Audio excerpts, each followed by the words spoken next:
Elvis Presley. The name means something. It means rock and roll. It means a specific kind of cool. But Elvis left us too soon. In 1977, he was gone. Yet, you can still find Elvis today.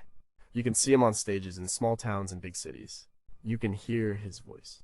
These are the Elvis Impersonators. They are sometimes called tribute artists, sometimes just Elvi. There are thousands of them.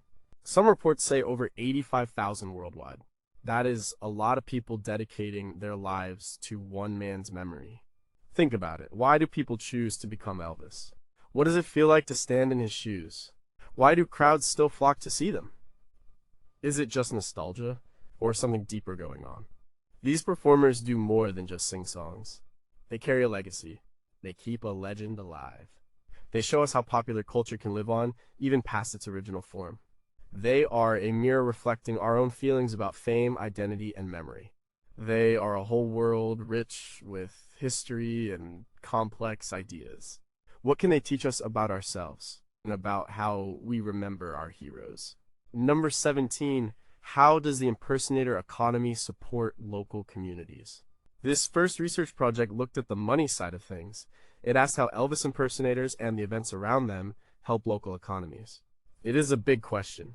Think about a town that hosts an annual Elvis festival, or a small club that features an Elvis act every Friday night. Do these things really make a difference? Dr. Clara Jenkins, an economic sociologist at the University of Memphis, studied this. Her team published their findings in a report called Blue Suede Bucks: The Economic Impact of Elvis Impersonation in 2021. They focused on three key areas. One was the direct spending by performers and fans. Another was the jobs created. The third was the overall cultural tourism boost. Jenkins' team found some interesting numbers. They looked at the annual Tupelo Elvis Festival in Tupelo, Mississippi. This is Elvis's birthplace. The festival brings in over $3 million each year. This money comes from hotel stays, restaurant meals, souvenir sales, and gas. Many local businesses, especially small ones, depend on this income. The study interviewed more than 150 local business owners. A florist named Martha Chen said, "Festival week is our busiest of the year. We sell flowers for memorial services and for stages. It keeps us going through slower months." The research also highlighted the job creation. The festival itself hires temporary staff. Local hotels and restaurants need more people. Even costume shops and sound technicians get work. Beyond Tupelo, the study also tracked smaller, regular gigs. It followed the impact of the Elvis Experience show at a theater in Branson, Missouri, for a year. That show, starring performer Mark "Memphis" Peterson, generated about $750,000 in local spending. This was from tickets and related tourism. Peterson himself employed a small band and a manager. He often bought his jumpsuits from a tailor in town. These are small ripples, but they add up. The project concluded that these impersonator economies, though niche, are vital for many communities. They bring in visitors, they support local jobs, they preserve a cultural link. It is not just about the show, it is about the money flow it creates.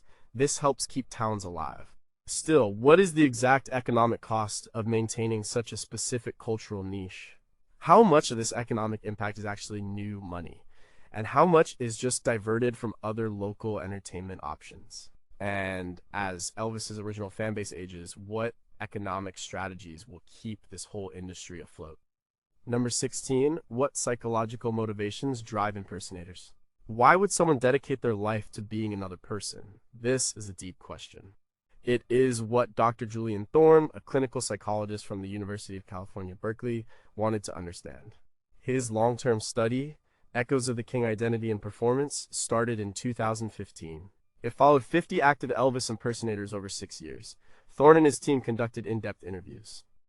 They used psychological assessments. They looked at everything from early childhood experiences to current life satisfaction.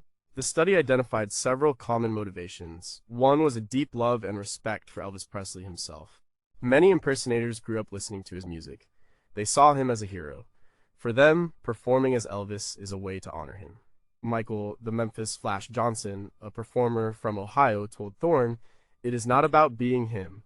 It is about keeping his spirit alive. It is a way to say thank you." Another strong motivation was the desire for connection and community. Impersonators often find a strong sense of belonging within the Elvis community. They meet other performers and dedicated fans. This social aspect is very important. A third key finding was around personal identity. For some, becoming Elvis offers an escape. It lets them step out of their everyday lives. It offers a kind of liberation.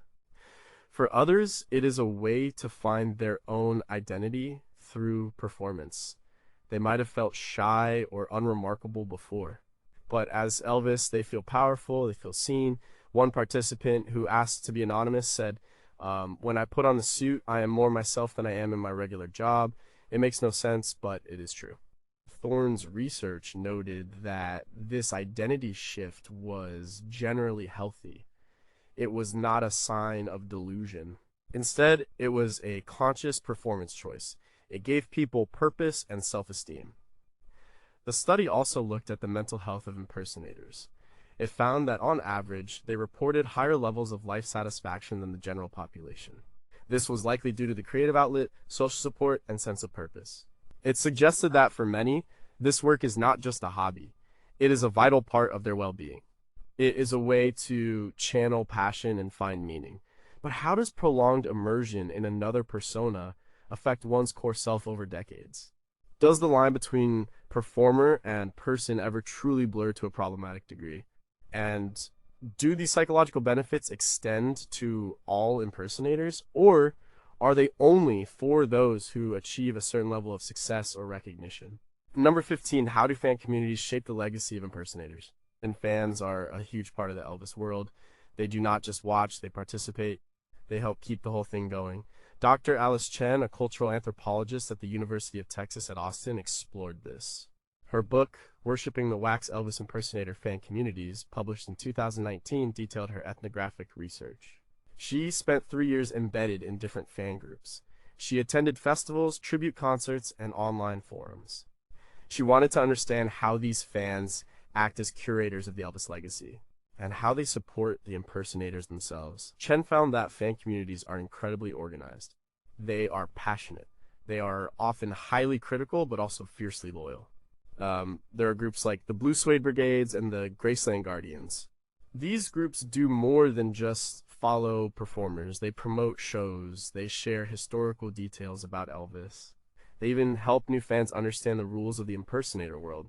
They distinguish between a tribute artist and a parody act. They decide what is authentic and what is not. This unofficial policing helps maintain standards. The research highlighted the emotional connection fans have. For many, seeing an impersonator is a way to reconnect with their youth, or to experience something they missed. One fan, a woman named Beverly, told Chen, "I never got to see the real Elvis, but when King Rick performs, it feels like I am back in 1972. It is pure magic." These fans invest emotionally. They also invest financially. They buy merchandise. They travel to events. They tell their friends. This word-of-mouth marketing is priceless for performers. And Chen's book also showed how fans build their own communities. They form friendships. They share memories. They create a subculture around the impersonator scene. This subculture provides social support. It reinforces the importance of Elvis's legacy. It ensures that new generations are introduced to the music and the style. The fans, in a way, are co-creators of the ongoing legacy. They are not passive consumers. They are active participants. Their dedication provides a critical foundation for the entire impersonator industry. Without them, it would simply fade away. But what happens when the generational gap widens too much, and fewer people remember the original Elvis? Do these fan communities focused on mimicry inadvertently limit innovation or new artistic interpretations of Elvis's music? And how does the digital age, with its ease of access and global communities, change the dynamics of these traditionally local fan groups? Number 14, how do gender and identity play out in female Elvis impersonation?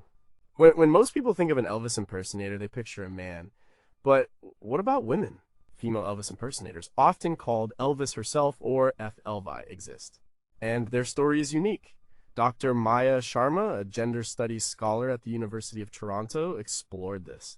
Her 2022 paper, Queens of Rock Deconstructing Gender in Female Elvis Impersonation, looked at this specific niche. She interviewed 25 female performers from around the world. Sharma's research aimed to understand the motivations. It also looked at the challenges and the unique ways they interpret the Elvis persona. Sharma found that female impersonators often face different hurdles than their male counterparts. They deal with more skepticism. Some audience members do not get it. Others see it as a joke. But many female performers are deeply serious about their art. They see it as a powerful feminist statement. It is a way to reclaim a hyper-masculine icon. They infuse Elvis with new meanings. Sarah the Lady King Jenkins, a performer from Vancouver, said, "It is about showing that Elvis's energy, his power, is universal. It is not just for men. I can embody that raw energy just as well, maybe even better in some ways." The study showed how female impersonators play with gender. They might keep their feminine features while wearing a jumpsuit. Or they might go full drag king, aiming for complete male illusion. This choice reflects different artistic goals. It shows different ways of interpreting Elvis. Some want to highlight the absurdity of gender roles. Others want to simply prove their skill at capturing the essence of Elvis, regardless of their own gender. This subverts expectations. It makes people think about what masculinity in performance truly means.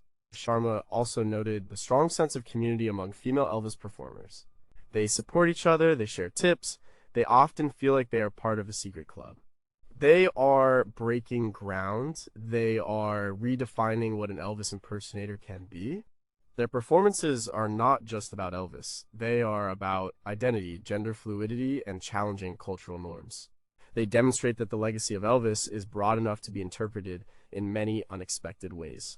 Their work adds a rich layer to the whole phenomenon, but do female impersonators ever achieve the same level of mainstream acceptance or financial success as male impersonators?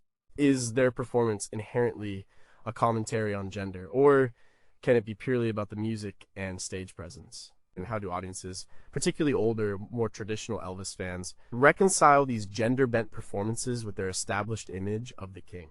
Number 13, what is the global reach of Elvis impersonation beyond the West? Elvis is an American icon.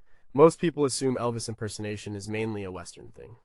You know, America, Canada, maybe the UK and Australia, but that is not true. Elvis's reach is far wider. Dr. Kenji Tanaka, a global popular culture expert from Sophia University in Tokyo, explored this. His 2020 book, The King's Global Footprint, Elvis Impersonators in Non-Western Cultures, documented his travel and research. He looked at impersonators in Japan, India, Thailand, and Brazil. Tanaka wanted to see how Elvis is interpreted in cultures very different from his own. Tanaka found fascinating adaptations. In Japan, for example, Elvis impersonation is a serious art form. The performers focus on precision and respect. They often incorporate local elements.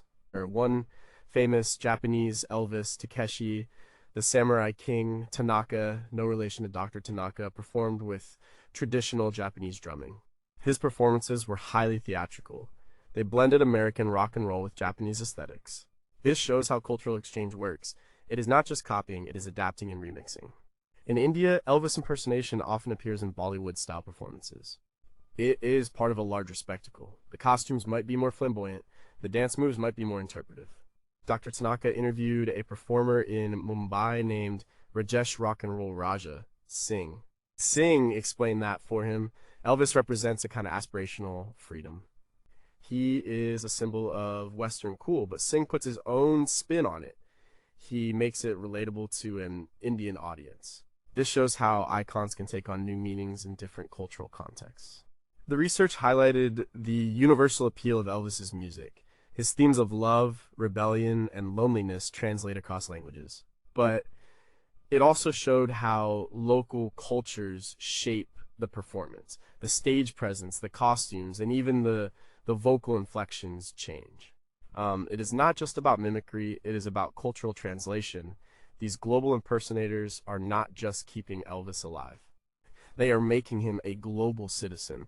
They are proving that his music and image transcend borders. They show the enduring power of American cultural exports, but also how those exports get changed and made new by different places. But does global impersonation truly deepen an understanding of Elvis, or does it risk diluting his original cultural context? How do language barriers impact the nuances of song lyrics and stage patter for non-English speaking audiences? And as local cultures adapt Elvis, does it ever become something so different that it loses its core connection to the original king? Number 12. How have impersonator styles evolved across generations? The Elvis impersonator of today is not necessarily the same as the one from the 1970s or 1980s. Styles change, audience expectations change, the craft itself develops. Dr. Leo Maxwell, a performance studies scholar at New York University, tracked this evolution. His 2023 book, The Jumpsuit's Journey, A Generational History of Elvis Impersonation, mapped these shifts. Maxwell interviewed over 100 performers. He watched countless archival recordings. He focused on how the performance has changed over time. Maxwell identified distinct generations of impersonators.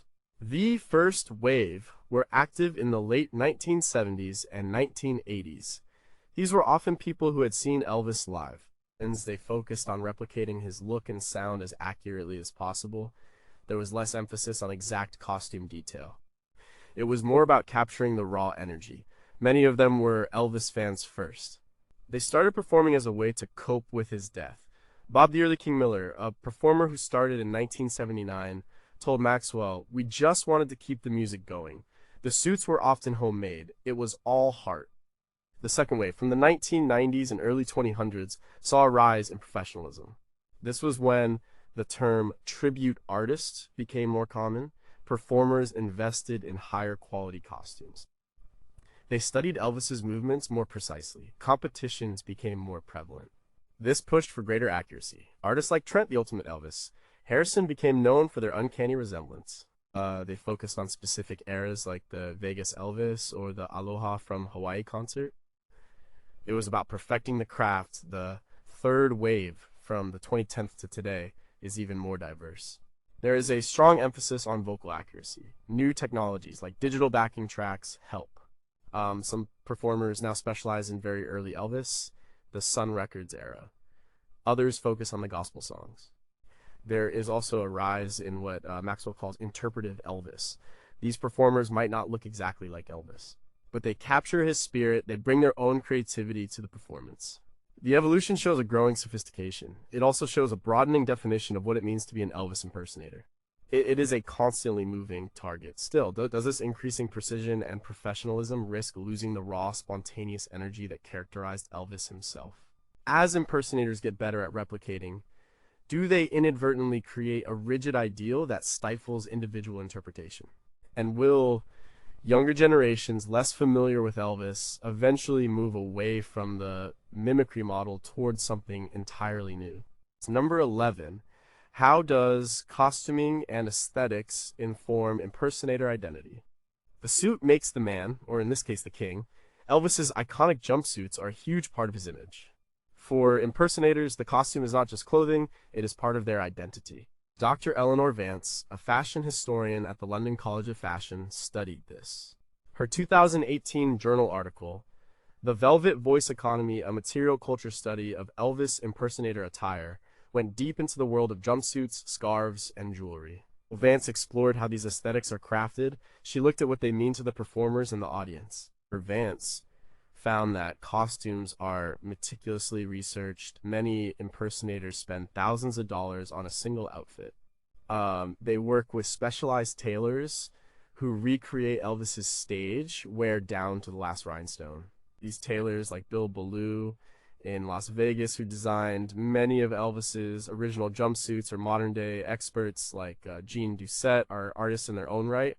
They are preserving a specific part of fashion history. One impersonator, Kevin, told Vance, "My Aloha suit cost me $6,000, but it is perfect.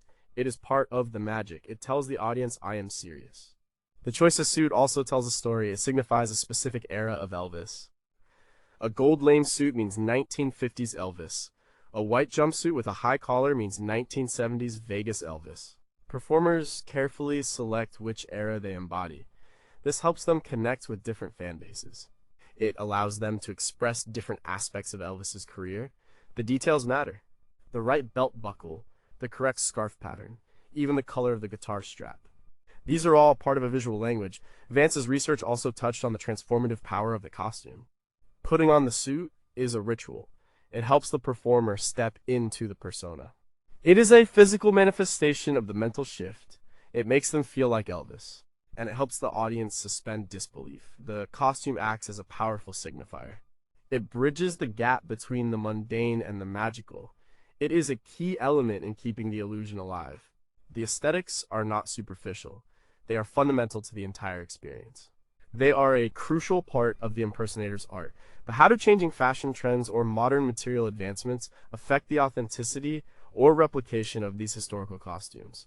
Do some performers feel constrained by the need for historical accuracy, wishing for more creative freedom in their attire? And what happens to these elaborate costumes when an impersonator retires or passes away? Are they preserved or do they simply disappear? Number 10, how is vocal mimicry mastered and taught in impersonation? Elvis's voice. It is unmistakable, that deep baritone, the rich vibrato, the raw emotion. For an Elvis impersonator, the voice is everything. It is the core of the performance. And Dr. Sarah Lee, a musicologist and vocal coach at the Berklee College of Music, investigated this. Her 2021 study, The Sound of the King, an analysis of vocal mimicry in Elvis tribute artists, looked at the techniques used. She wanted to know how performers achieve such uncanny vocal accuracy. She analyzed recordings. She interviewed vocal coaches and performers. Lee's research showed that vocal mimicry is a complex skill. It is not just about singing the right notes, it is about capturing Elvis's unique vocal qualities. This includes his phrasing, it includes his breath control, it includes his specific vocal runs and growls. Many impersonators spend years practicing. They listen to Elvis's songs over and over again. They break down every nuance. Some work with vocal coaches specializing in character voices. These coaches help them adjust their timbre, resonance, and projection to match Elvis's. The study identified key vocal elements. One is the Presley vibrato. This is a slight quiver in the voice that is very distinct.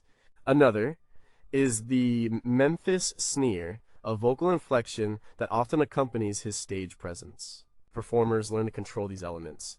They use exercises to strengthen their vocal cords. They work on their breath support. It is physically demanding. One performer, Chris the Graceland Voice Adams, told Lee, "It is like being an athlete for your voice. You have to train it. You have to warm up. You have to be careful not to hurt it." So Lee also looked at the psychological aspect of vocal mimicry. It is not just about making the sound. It is about understanding the emotion behind it. Elvis poured his heart into his songs. Impersonators try to channel that same emotion. This helps make the vocal performance believable. It makes it powerful. The project concluded that vocal mastery is a combination of technical skill, dedicated practice, and emotional intelligence. It is a highly specialized art form. It ensures that Elvis's distinctive sound lives on even decades after his passing. But can vocal mimicry ever truly replicate the spontaneity and raw emotion of the original performance, or is there always an element of learned replication? Do some impersonators develop vocal fatigue or permanent changes to their natural speaking voices due to prolonged mimicry? And as digital tools for voice manipulation become more sophisticated, how might this impact the value and skill set of human vocal impersonators? Number 9. What distinguishes a tribute artist from a mere impersonator? The terms Elvis impersonator and Elvis tribute artists are often used interchangeably. But for many within the community, there is a clear difference. Dr. Richard P. Jones, a cultural studies researcher at the University of Central Florida, explored this distinction. His 2017 paper, More Than Just a Suit Defining Authenticity in Elvis Tribute Culture, interviewed performers, agents, and fans. So Jones wanted to map out the unspoken rules that define these roles. Jones found that the term tribute artist usually implies a higher level of professionalism and respect. A tribute artist aims to honor Elvis. They strive for accuracy in look, voice, and stage presence. They often study Elvis's life and music in great detail. Their goal is to recreate the experience of seeing Elvis live.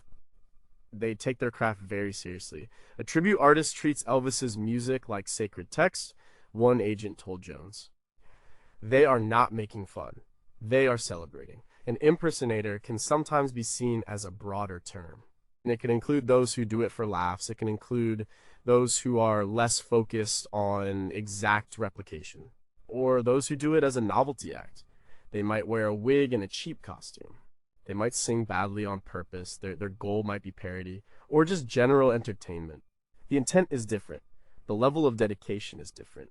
While there is overlap, the tribute artist label carries more weight. It implies a certain standard. The research also showed that fans are often very aware of this distinction. They prefer tribute artists for serious performances. They want to feel transported. They want the quality. For a birthday party or a bachelorette event, a more casual impersonator might be fine. But for a dedicated concert, the tribute artist is king. This distinction highlights the seriousness of the craft. It shows how the community itself sets standards. It defines what is considered good and respectful in the world of Elvis performance. It helps maintain the artistic integrity of the genre. But does this strict distinction between impersonator and tribute artists sometimes create an elitist atmosphere within the community?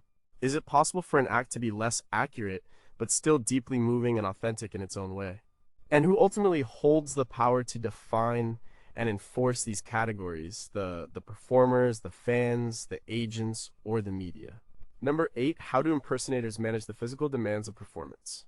Being an Elvis impersonator is more than just singing. It is a full body performance. The movements, the energy, the long hours. It is physically demanding work. Dr. Lisa Grant, a sports medicine researcher at the University of Nevada, Las Vegas, studied this. Her 2019 report, The King's Kinesiology, Physical Health and Performance in Elvis Tribute Artists, looked at the health challenges. She interviewed 40 professional tribute artists. She tracked their exercise routines. She monitored their injuries. Grant's research highlighted several key physical demands. First, the movements. Elvis had a very dynamic stage presence. The gyrations, the knee bends, the mic stand acrobatics. These require flexibility and strength. Many performers work out regularly. They do cardio, they lift weights, they practice their dance moves. John, the Vegas King Rossi, an impersonator for 20 years, told Grant, "My show is 2 hours of non-stop energy. It is like running a marathon in a sequin jumpsuit. You have to be fit." Second, the vocal strain. As discussed earlier, vocal mimicry is hard on the voice. Performers face risks of vocal cord nodules or strain. They need good vocal hygiene. They need to warm up properly. They need rest. Third, the costumes themselves. Jumpsuits can be heavy, they can be hot, they can restrict movement. This adds to the physical challenge. Grant noted that dehydration and heat exhaustion are real concerns, especially under bright stage lights. The study also looked at common injuries. These included knee problems from jumps and lunges, back pain from awkward movements, shoulder strain from mic stand twirling. Many performers develop chronic issues over time. They see chiropractors, they get massages, they manage their pain. Grant's research pointed out that this aspect of the job is often overlooked. People see the glamour, they do not see the physical toll. She recommended specific training programs for tribute artists. These programs would focus on injury prevention and proper recovery. It showed that behind the sparkle, there is serious physical dedication. But how do these physical demands change as impersonators age, and do health challenges sometimes force talented performers into early retirement? Are there adequate support systems or health insurance options tailored to the unique physical needs of these artists? And does the pressure to maintain Elvis's youthful vigor sometimes lead performers to push their bodies beyond safe limits? At number 7, how do agents and venues shape the impersonator industry? The world of Elvis impersonators is not just about the performers, it is a business. There are agents, there are venues, there are promoters. They all play a big part in keeping the industry alive. Dr. Martha Jenkins, no relation to Dr. Clara Jenkins from Chapter 17, a business management professor at the University of Tennessee, Knoxville, explored this. Her 2020 book, Behind the Cape, The Business of Being Elvis, mapped the commercial ecosystem. She interviewed dozens of agents, venue managers, and festival organizers. Jenkins found that agents are crucial. They book the gigs, they negotiate contracts, they manage schedules, they advise performers on their image and marketing. A good agent can make a career, a bad one can break it. Many agents specialize in tribute acts, right? They know the market, they know which venues pay what, they understand the nuances of the Elvis brand. An agent is not just a booker. One agent named Tony told Jenkins, "We are career builders. We spot talent. We nurture it. We protect it. Venues also play a critical role. From small town bars to major theaters in Las Vegas, venues provide the stage. They provide the audience. Some venues, like the annual Elvis Week in Memphis, are huge events. They bring in thousands of fans and hundreds of performers. Others are steady gigs, like the casino circuit. These provide regular income for performers. The relationship between venues and agents is often very close. They rely on each other to keep the entertainment flowing. The research also looked at the money side. How much do performers make? It varies a lot. A top-tier tribute artist can earn 6 figures a year. They tour internationally. They have a full band. A part-time local performer might make a few $100s a gig. The industry is stratified. There is a hierarchy. Jenkins' book showed that success in this field is not just about talent. It is also about business acumen. It is about networking. It is about having the right team behind you. It is a real industry with real money and real careers at stake. But as the market potentially shrinks with aging fan bases, will there be enough demand to sustain a profitable industry for future generations of impersonators? How do independent, self-managed impersonators compete with those backed by large agencies and production companies? And what role do streaming platforms and digital content creation play in changing the traditional agent venue model for live performance? Number 6, how do legal issues affect impersonators and their rights? Elvis Presley Enterprises EPE owns the rights to Elvis's name, image, and likeness. This is a big deal for impersonators. It raises legal questions. Can they use Elvis in their name? Can they sell merchandise with his face on it?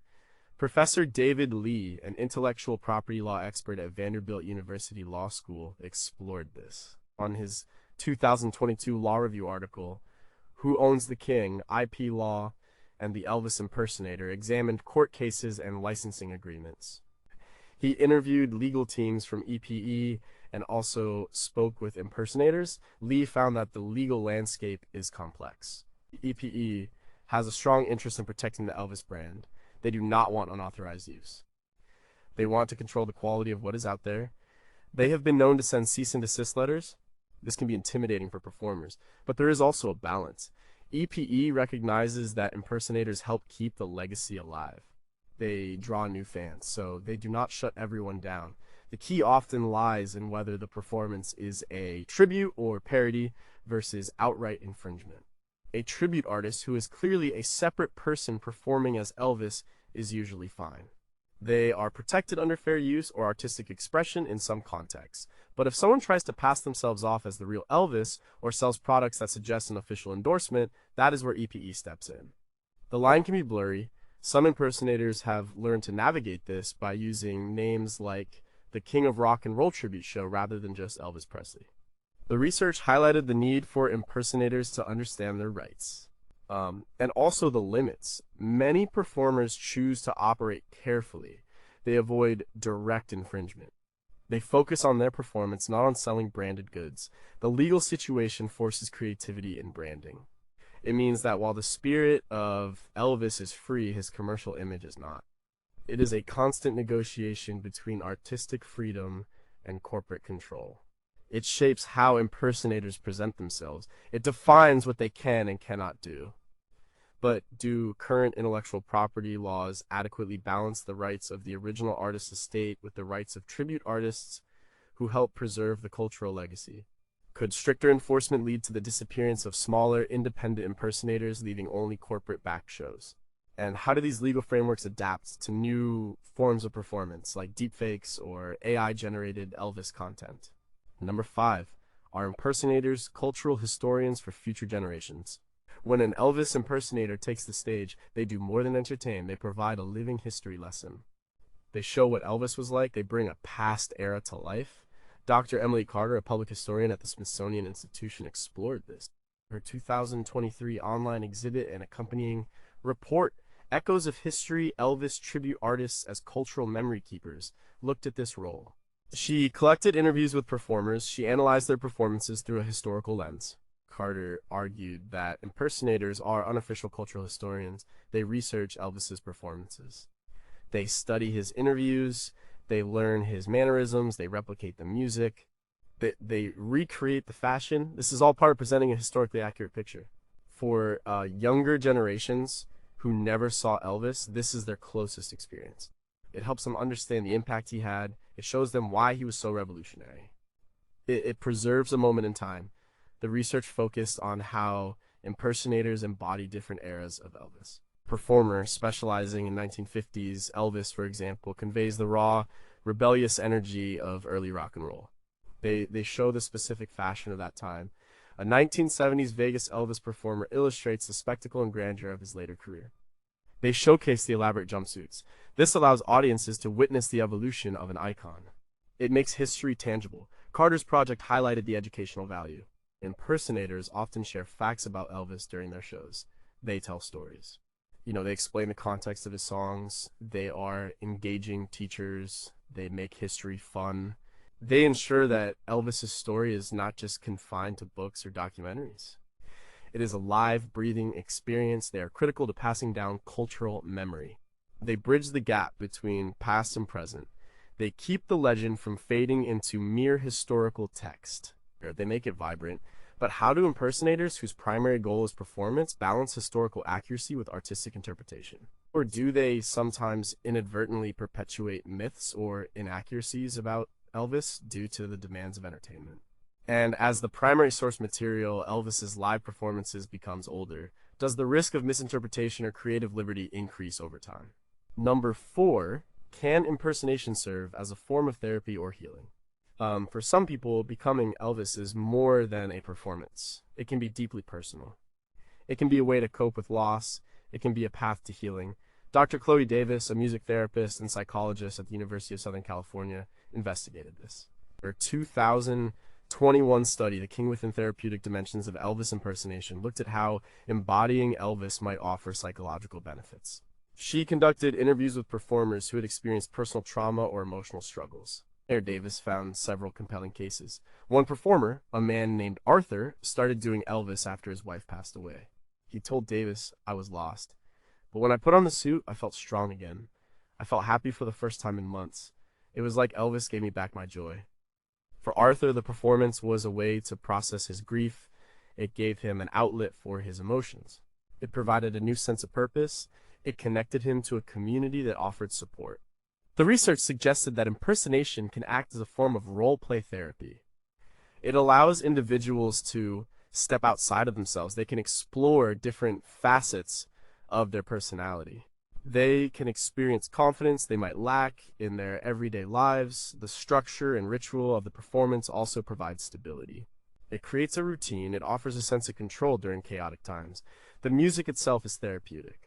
It evokes powerful emotions. Davis's study also noted the social aspect. Many performers who have struggled with isolation found community in the Elvis world. They made friends, they found acceptance. This social connection is vital for mental health. It showed that for some, embodying Elvis is not just a career or a hobby, it is a lifeline. It is a way to reclaim their lives. It is a path to finding strength and meaning after hardship. It offers a unique form of self-expression that can be incredibly empowering. But how can we distinguish genuine therapeutic benefit from a potentially unhealthy escape or a denial of personal struggles? Are there risks of developing an over-reliance on the persona, hindering integration back into one's own identity? And could the public or fan expectations inadvertently place additional emotional burdens on impersonators seeking personal healing through their craft? Number 3, what role does Graceland and Memphis play in the impersonator world? Graceland, Memphis, these places are sacred to Elvis fans. They are central to his legend. But what role do they play for the impersonator community? How do these physical locations influence the art of tribute? For Dr. Kenneth Jones, a tourism and heritage studies scholar at the University of Central Lancashire, explored this. His 2019 book, Pilgrimage to the King Graceland, Memphis, and the Elvis Impersonator's Journey, chronicled the importance of these sites. He interviewed impersonators who visit regularly. He also spoke with staff at Graceland and local Memphis businesses. Dr. Jones found that Graceland is often seen as a spiritual home for impersonators. It is a place of pilgrimage. They go there to connect with Elvis. They seek inspiration. They feel closer to the source. Many performers talk about a profound experience when they first visit. It solidifies their dedication. It deepens their understanding of the man they portray. Walking through Graceland, you feel his presence. One impersonator, Memphis Mike, told Jones. It reminds you why you do what you do. It is humbling. Memphis itself is a hub. It hosts Elvis Week every August. This event attracts thousands of fans and hundreds of impersonators. It is a massive gathering. It is a place to perform. It is a place to network. It is a place to compete. The city embraces its identity as Elvis's home. It provides stages, costume shops, and recording studios that cater to the tribute artists. The Beale Street Music Festival, though broader, often features Elvis tribute acts. Memphis provides a vital ecosystem for the entire industry. The research showed that Graceland and Memphis are not just tourist destinations. They are living museums, they are training grounds, they are incubators for the next generation of Elvis performers. They validate the art form, they provide a sense of legitimacy, they are the anchor for the entire phenomenon. They ensure that the roots of the legend are never forgotten.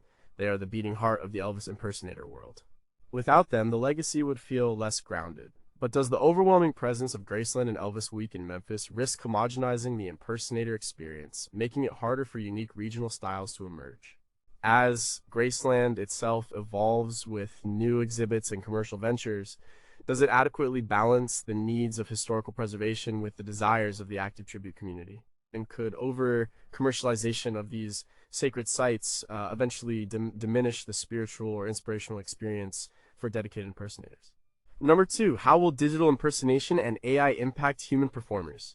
The world is changing fast. Artificial intelligence AI can create voices. It can create realistic videos. It can even generate music.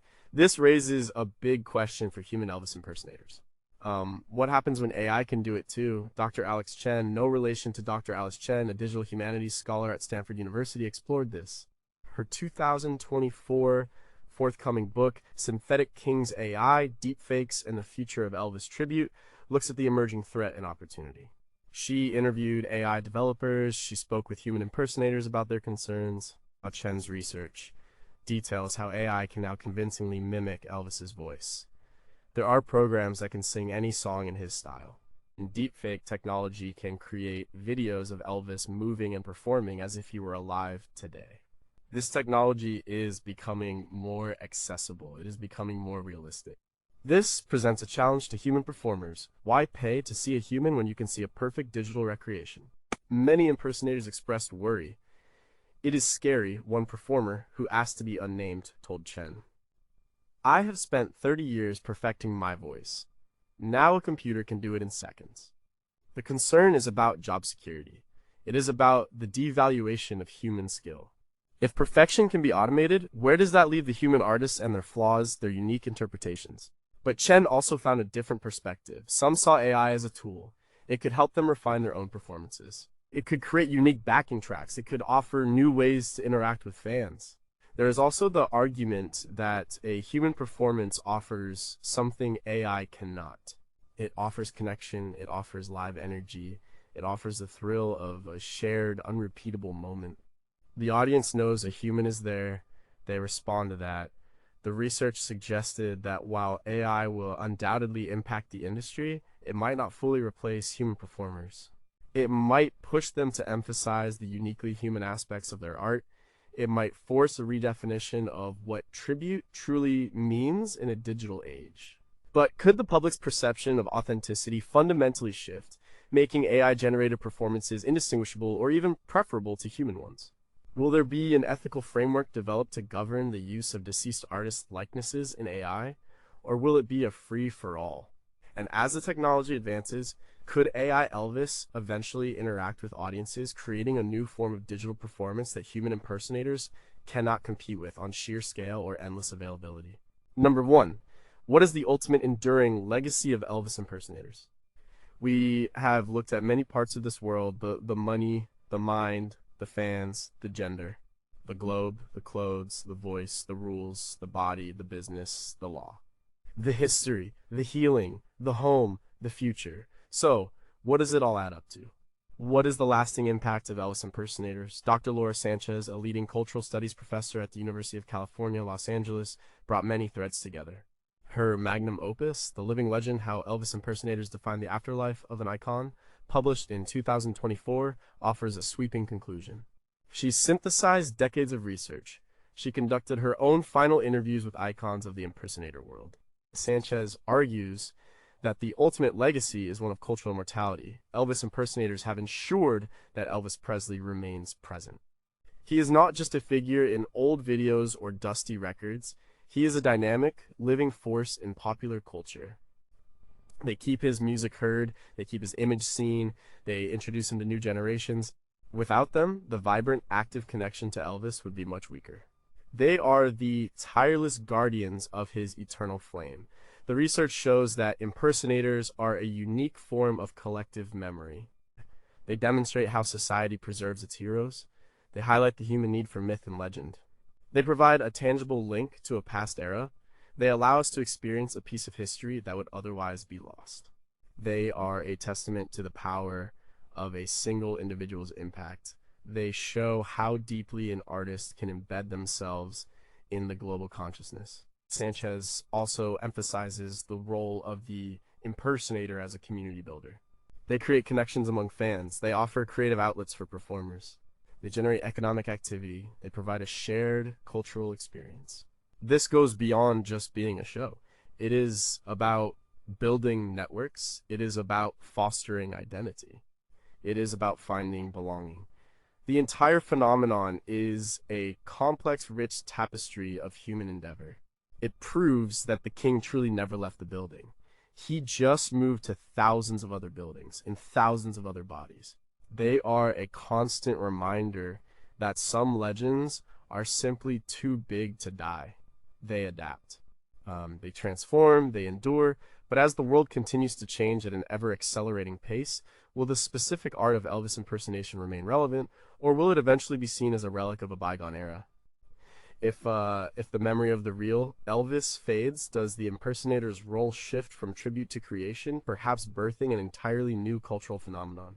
And in the grand sweep of cultural history, will Elvis impersonators ultimately be remembered as mere mimicry, or as a profound, enduring testament to the power of celebrity and human longing for connection?